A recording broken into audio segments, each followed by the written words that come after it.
Hey everyone, Kyle here. If you haven't heard about Anchor by Spotify, it's the easiest way to make a podcast with everything you need all in one place. Let me explain a little bit. Anchor has tools that allow you to record and edit your podcast right from your phone or computer. When hosting on Anchor, you can distribute your podcast on listening platforms like Spotify, Apple Podcast, and so much more. It's everything you need to make a podcast all in one place. And best of all, Anchor is totally free. So download the Anchor app or go to anchor.fm to get started. That's anchor.fm. They'll have everything you need all in one place. I can speak from my experience. It's been awesome so far and super easy. So go check it out, guys, and we'll see you later. Hi, everyone. Kyle here. I wanted to preface this conversation before we jumped into it here. So Kyle Curtis is running for County Commissioner, District 2, here in Yakima, Washington. He's a good friend of mine, and I wanted to pose this question to him. As someone who is interested in politics and involved in politics, I thought this was an interesting question to ask, and I thought he would be the perfect person to ask for this. So for all of you listeners who are listening outside of Yakima, Washington, this might not be the most relevant conversation because we're going to tie it specifically back to Yakima. But I think it is an interesting question to think about as you think about your leaders in your community or around the world. And I think it's just kind of fascinating. He also has some really great travel experiences as well that I think are really interesting. For those of you in Yakima, Washington, this might be a lot more relevant to you. You might potentially be in the district that he's running in. So no matter what, I think you'll get a lot out of it.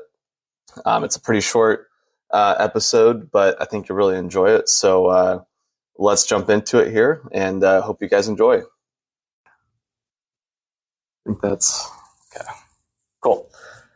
All right, welcome everyone. This is Our Travel Experiences. I'm your host, Kyle Rasmussen, and today I have with me my namesake, Kyle Curtis. How are you today? I'm good. Thanks for having me. Yeah, glad to have you here. I'm really excited to talk about your travel experiences. I'm really excited since I thought of this idea. You're running for office right now, and I thought, how has travel shaped our leaders, and how can it make us better leaders? So I wanted to put that question to you: is how has travel prepared you to potentially step into this role as county commissioner, and have you share some of your experiences? Right on. I think that's a great question, Kyle, and I think I'll just provide maybe a little bit of my background and who I am, and that'll bring some context into the true travel experiences I'd like to share today. So yeah, again, Kyle Curtis, born and raised out here in the Yakima Valley, out in White Swan on the Yakima Indian Reservation.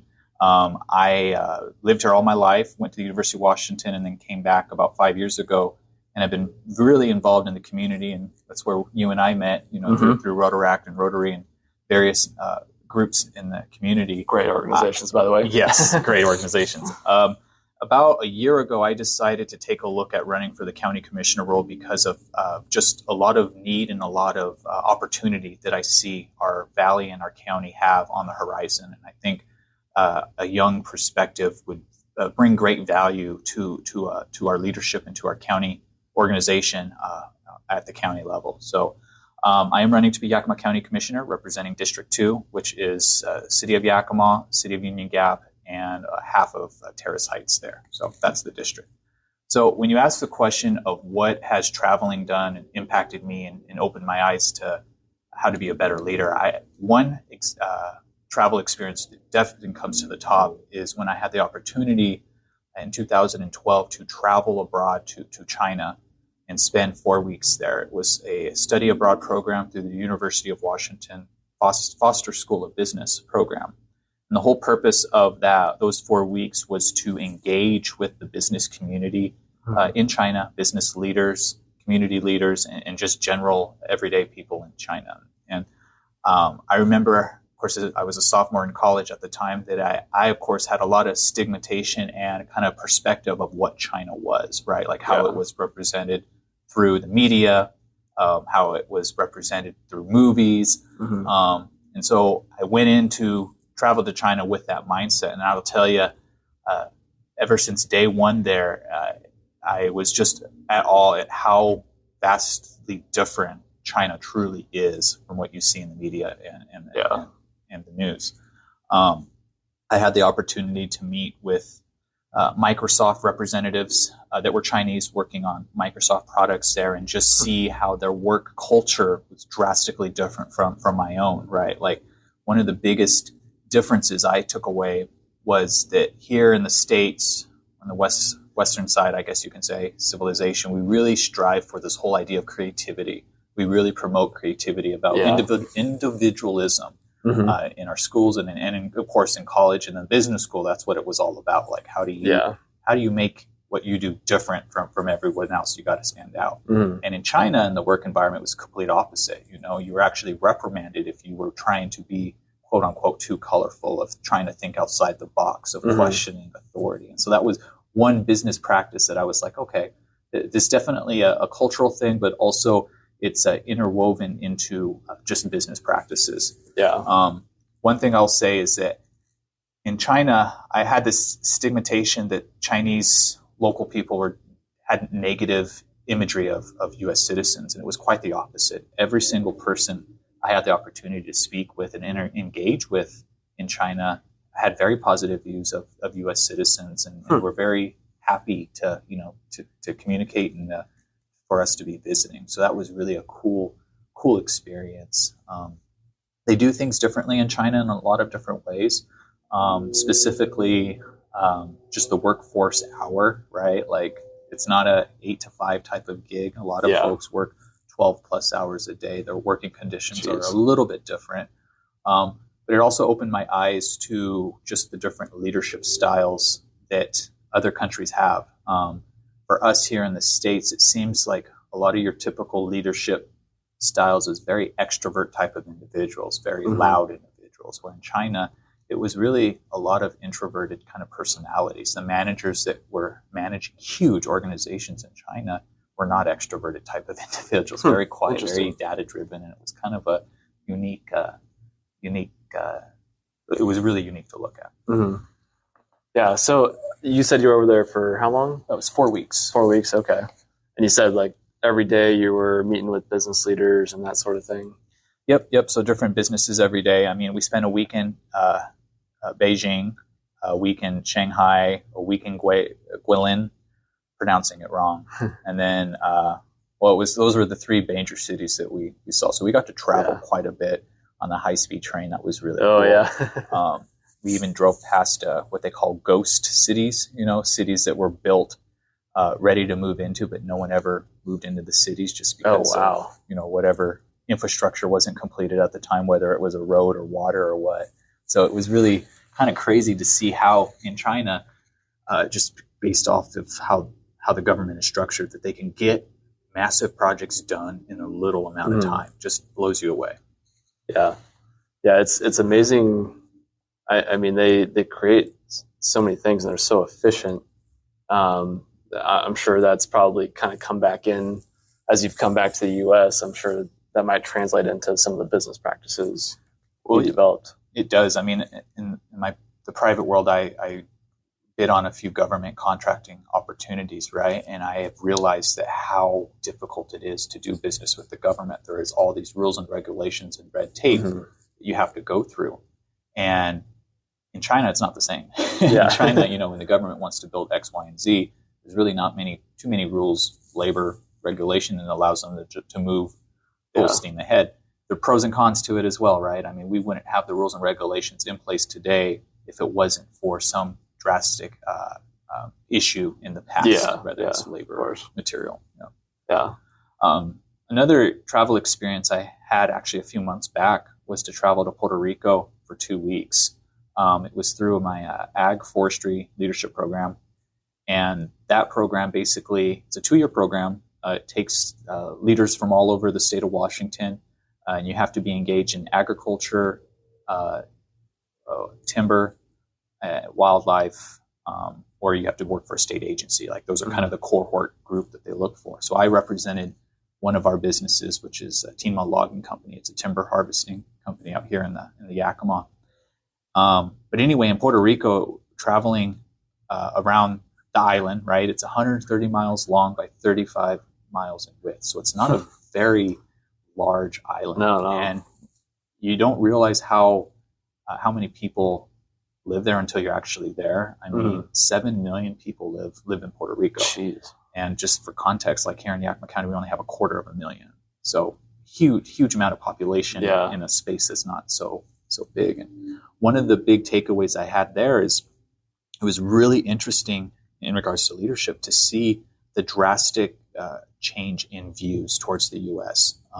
What I mean by that is you have literally generational gaps. You have an older generation who was very pro status quo, wanted to keep Puerto Rico in a state of as a territory, and then you have a younger generation who was around our age, and everything they said was very pro sovereign, pro separating from the U.S. and becoming their own either commonwealth or their own nation entirely. And so that was really cool to kind of listen to the different perspectives. The other leadership thing I took away from traveling around Puerto Rico is the difficulties that our ag producers faced in Puerto Rico are the same difficulties and challenges our ag producers face back home here in the Yakima, for example, whether it's water, whether it's rules and regulations, or whether it's funding through the USDA and different grant programs. There's all sorts of monies out there, but to get the monies to flow down to the local level and to do good is very, one's costly. It takes a lot of time, and there's also a lot of uncertainty with it.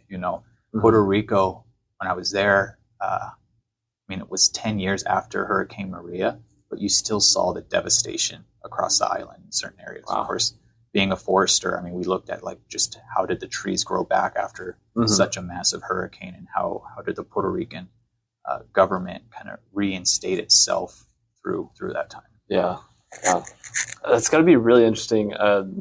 One thing that I've noticed as a resident of the Yakima Valley is the generational gap that you mentioned. I think that's something that kind of affects us here as well. So I'm curious what your thoughts are on that, and how maybe going to Puerto Rico impacted your thoughts on that. Yeah, no, two thoughts come to mind. So one is, I don't know if you've noticed lately, but in our valley, we've got a lot more, I would say, breweries and wineries open, specifically breweries, on a Tuesday or Wednesday or Thursday night, you can pretty much go anywhere downtown and have a few beers and hang out, right? And that's a very, quote, hip type of thing. You didn't have that 5 years ago. Yeah. And I think that is the generational gap, that as young people, we want to socialize, we want to engage in. That's the type of venues that, we want to see in our valley. It really creates that life balance. Puerto Rico's the same thing.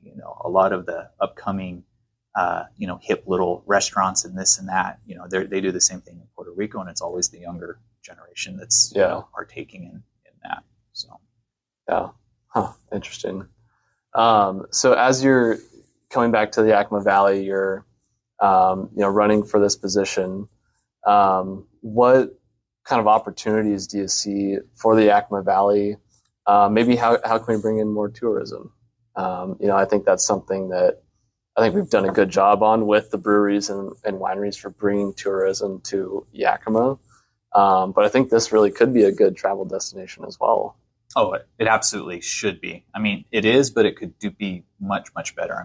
We have a lot of great folks in Yakima that are working on this very issue with the visitors center and whatnot. I will say one thing, that I had the opportunity to serve on our planning commission for the county for the last 2 years. And one of the big issues we have been tackling, and it's now before the county commissioners to decide, is whether or not to allow, for example, restaurants to be at wineries or breweries, right? And in the ag community outside of the urban setting. And the reality is that our wineries and breweries really have a lot of potential for growth. There's a lot of interest in agriculture, especially from folks that live on the west side that don't, they want that experience. And so it's how do we allow our wineries and breweries to provide that experience, but also in a healthy way, right? A lot of our wineries and breweries are kind of out off the beaten path. There's not, traffic signals here. And so if you increase the traffic flow to these destinations, how does that impact your residents or the ag community that's working there? And so all of those things have to come into consideration. But to your point, Yakima is and should be an even better tourist destination. Our summer times here are just phenomenal. We have so much to offer. And I think you'd probably agree that a lot of the time Yakima, we get a negative stigmatization just because of how much, for a county of our size, I recognize we have a lot of crime. We do. I mean, there's nothing we just do. And so we have to deal with it. And there's a lot of good things coming down to solve it. But I would hope that in the future that doesn't detract someone from visiting, our wonderful city. Yeah, definitely. One thing that I'm very invested in and particularly interested in hearing about is the whole airport situation. So I know we just went down to one flight a day out of Yakima. Have you maybe learned anything traveling about how to reinvigorate the Yakima airport, or make it better, or bring in more flights, that sort of thing? Absolutely. So I've served the last few years on the Yakima County Development Association. And the reason I mention that is because the whole purpose of that organization is how do we spur economic development in our county and our neighboring cities. So I was tasked on the task force to look into a federal aviation grant that this airport was trying to get. And basically it's a 2-year grant, but it would basically allow us to have another flight to another destination, right? Okay. And in going through that process, we realized one thing. We realized that, one, it's a 2-year grant. And then after the 2 years, we had nothing in place for our airport that would allow us to continue to subsidize that flight, to keep that flight. When you look at our Yakima airport, right now we only have one flight to Seattle, and I think it's now twice a day, right? Something like that. You look at our neighboring airport over in Pasco, they've got, 10 destination direct flights every single day. So how is it that Pasco is able to do that while Yakima isn't? My answer is it's because Pasco, the airport, is in what's called a port district. And port districts are, the way I would explain it, is just another tool in your toolbox as a community to utilize to benefit the greater good.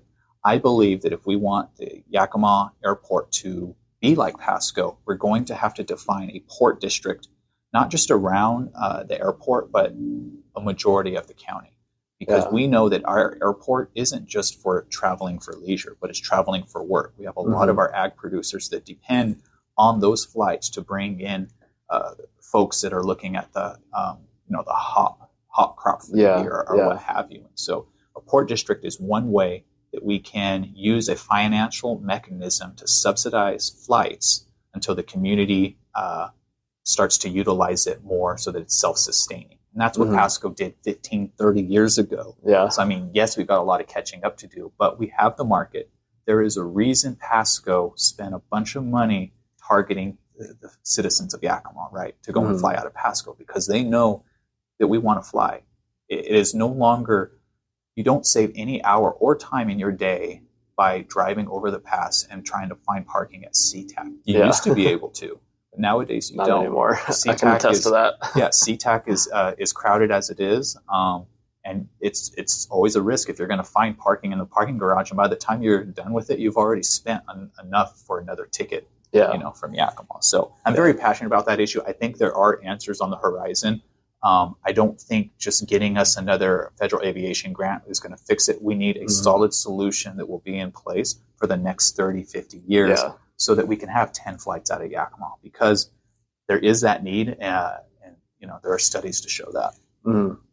Yeah, that makes a lot of sense, and that, I think that kind of goes back to all the red tape and dealing with the government and how can we make this all work. It's an interesting thing that we have to deal with here in the U.S. compared to a place like China, like you mentioned. So it's kind of interesting to hear that difference. Mentality, or how the system works, essentially. I'm curious, in Puerto Rico, since it is a U.S. territory, but there is that gap of some people want to keep the same, keep it part of the U.S. Some people want to be their own separate country. Is there any major challenges that you've seen with their economic growth or their ability to be a prosperous place? And how does that kind of translate back to Yakima? Well, in those two frames of thoughts, right? What I call the older generation and the newer generation, and pro status quo versus pro, I guess you can call it statehood or becoming their own territory, or their own country. Both of them recognize that one of the biggest issues they have in Puerto Rico is corruption. Sad enough to say. You know, while I was there in the 2 weeks, I think it was the last day we were flying out of Puerto Rico, the government released that they were arresting 12 mayors. And a mayor is like a county commissioner there. That's kind of what they call them. They call them mayors, but 12 mayors on the basis of corruption. And so that is a huge problem. And there's a shift in trying to combat that with some more rules and regulations and more transparency to just, the everyday citizen. So that is one big hurdle that prevents, I think, a lot of folks feeling comfortable that they can be their own country. It's just the government. You've got to have trust in your government. If you can't trust your government, So I'm guessing that's where you're taking lessons back of you want to be that trustworthy, transparent leader in the community. 100%. I am big on transparency. I think, obviously, I think I would say county government, state government, not so much federal. I think on the county and state level, we make it very easily accessible to be as transparent. I mean, you can go down to the county, request all the emails from the county commissioner that have XYZ words in it, right? And within a few weeks, you're more than likely going to get that. How can you not be more transparent? Yeah. Where I want to take it to the next level is, I believe that as a community leader, I shouldn't expect you to show up to my meeting to discuss an issue relative to you. You as a stakeholder, I should go to you as a stakeholder. I should engage with you wherever you choose, whether that's in the lower valley or in a church. And that's the type of mindset I have, is I want to go to the stakeholders, discuss the issues, and see and feel and hear the concerns at their place, not making someone come to a county building and have to go through that that process. Yeah. Well, that's awesome. I really appreciate you sharing all of that and your insight. Is there anything else that you want to share with the listeners as it relates to travel and your campaign? I'm all for travel. I know that COVID put a stop to for a lot of people traveling, and I think they just released that we have had the first day since COVID where we had more travel than we've ever had. So I'm excited to see things change. As far as me and my campaign, folks are always welcome to it's kyleforyakima.com, and it'll just share a little bit more about some of the issues I'm passionate about and how to get in contact with me. But no, traveling opens your eyes. It's a fun experience, and it should be on everyone's bucket list. Yeah, definitely.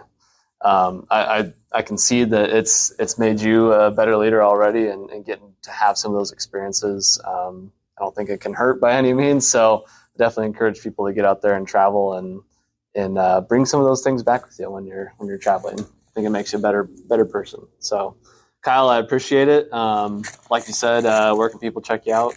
It's www.kyleforyakima.com. Perfect. Kyle is Kyle. Yeah. And is there any other details in terms of like interviews that you're doing, or like when the election is? Yeah, if you go to my website there, you'll see I have 2 upcoming meet and greets, one on September 20th and another on October 8th. And of course, the election is November 8th. So we're a few months out. Okay. Folks in Yakima County will receive their ballots around October 22nd, I believe. Okay. The folks that will see my name on their ballot are folks that live in the city of Yakima, Union Gap, and Terrace Heights. If you live outside of those cities, you won't see my name. So perfect. Well, thanks again, Kyle. I appreciate it, and look forward to seeing you around the world soon. Yeah, thank you, and good luck to you. Thanks.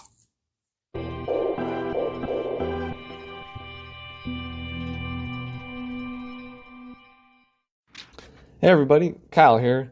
If you enjoyed today's show and want more, you can always check out every episode on Spotify and Anchor. And now you can also listen on YouTube. Links are in the description below. If you want to see my travel pictures as well as travel pictures from guests on the show, you can check them out on Instagram. The page is called Our Travel Experiences Podcast.